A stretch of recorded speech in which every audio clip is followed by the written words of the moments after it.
जी नाज़रीन, एक बार फिर हम आपके साथ मौजूद हैं और अब बात करेंगे हम बच्चों में बढ़ता हुआ सोशल मीडिया का इस्तेमाल। अच्छा, इसमें एक रिसर्च ये भी है कि अगर बच्चा जो 12 से 15 साल की उम्र का है और वो इस्तेमाल करता है तकरीबन 2 से 3 घंटे के लिए सोशल मीडिया, तो उसकी मेंटल हेल्थ पर मनफी असरात बहुत ज़्यादा होते हैं। तो ये क्या मनफी असरात हैं और किस तरह से ये पैदा हो सकते हैं, और मैं ये भी ज़रूर जानूँगी कि बच्चे आखिर सोशल मीडिया में देखते क्या हैं। तो इस पर बात करने के लिए हमारे साथ मौजूद हैं असद बेग साहब, जो डिजिटल राइट एक्टिविस्ट हैं। उनसे हम बात करेंगे। जी अस्सलाम वालेकुम। जी, सलाम आई एम सो सॉरी। अब इंटरनेट आपको पता है कि क्या हालात है हमारे मुल्क में जी अनफॉर्चुनेटली, तो अब फ़ोन बिल्कुल, पे ही बात होगी। That's also very unfortunate. लेकिन अब आप बताएं कि सोशल मीडिया के हवाले से कि बच्चों के लिए कितना नुकसानदेह है ज़्यादा इस्तेमाल करना।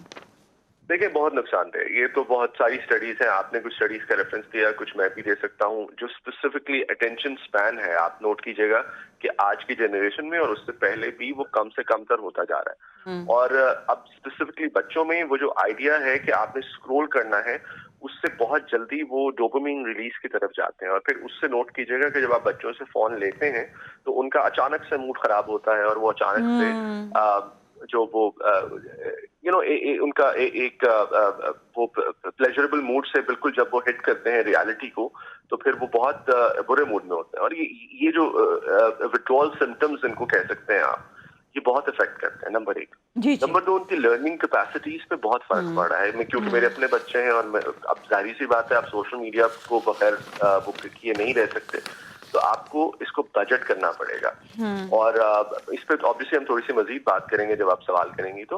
बट आपने क्योंकि सवाल किया कि इम्पैक्ट क्या है, तो इम्पैक्ट तो जी बहुत बुरा है। अगर आप कंट्रोल नहीं करेंगे तो फिर उसका बहुत बुरा इम्पैक्ट है। अच्छा, हमने ये भी देखा है कि एक एक चीज़ होती है ना कि बच्चों को समझाएं, जो समझाएं वो समझेंगे, लेकिन वो घर के माहौल में भी ये चीज़ नहीं देख रहे होते। हर कोई कहीं पर, इवन महफिल के आदाब तक ख़त्म हो गए हैं। वो एक आदाब होते थे ना महफिल के, कि आप कहाँ पर किस तरह से बैठना है। तो हमने अब सोशल मीडिया को उन आदाब में, क्योंकि पहले ज़माने में था नहीं, अब है मौजूद, तो इसके आदाब भी नहीं मालूम किसी को। और दूसरा है कि फैमिली में भी किस तरह से वालिद साहब हैं, वो अपना टीवी भी देख रहे हैं और मोबाइल भी उठाया हुआ है, इसी तरह वालदा भी यही चीज़ जो है वो अप्लाई कर रही हैं। तो बच्चे तो वही देख रहे हैं जो हो रहा है। तो वो आदाब की कमी हमें जो है इस वक्त नज़र आ रही है। जी, आपने बात की है। और ये देखें, अगेन मुझे कहना पड़ेगा यहाँ पे, ये वालिदैन की जिम्मेदारी होती है। मैं आपको अपनी एग्जांपल देता हूँ। पिछले 2 साल से मुझे लग रहा था कि बच्चे जो है मेरे, वो खाना बगैर टीवी के नहीं देख पा रहे, नहीं खा पा रहे, और वो टीवी के सामने बैठ के ज़ॉम्बीज़, क्वाइट लिटरली ज़ॉम्बीज़ बन के खाना खा रहे हैं। तो हमने उसको इस तरह से कैटर करने की कोशिश की है कि हमने डाइनिंग टेबल पे अब सिर्फ खाना रख दिया और सिर्फ आप डाइनिंग टेबल पे ही बैठ के खाना खाएंगे। अगेन, ये सिर्फ एक एग्जांपल है जिस तरह आपको ये चीजें नोट करके उनको रिस्पॉन्ड करना पड़ता है। हमारे यहाँ मसला नाज़िर ज्यादा बड़ा ये है कि जो पेरेंट्स हैं या जो गार्डियंस हैं, वो बच्चों को फोन देते हैं as a means of escape, कि आप हम्म। फोन लें और बच्चा साइड पे बैठ के लगा हुआ है, उस पर क्या कर रहा है ये नहीं पता। नंबर एक। हम्म। नंबर दो, 99% ऑफ द केसेस में बच्चों को अपना फोन देते हैं।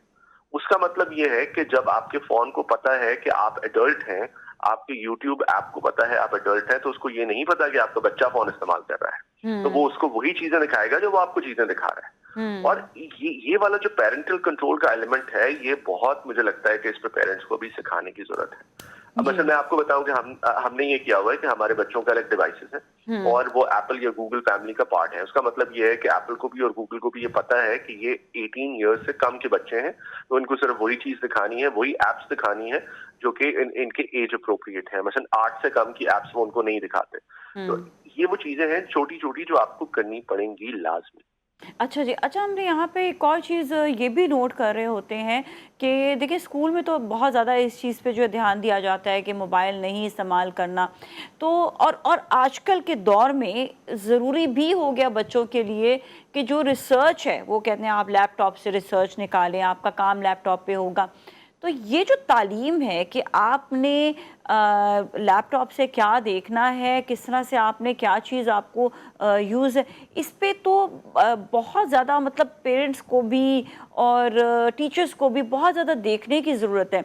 लेकिन प्रॉब्लम वहीं आती है कि 24 घंटे तो बच्चों के साथ नहीं आप बैठ सकते ना फिर। नाज़िर, आपने बहुत अच्छा सवाल किया है।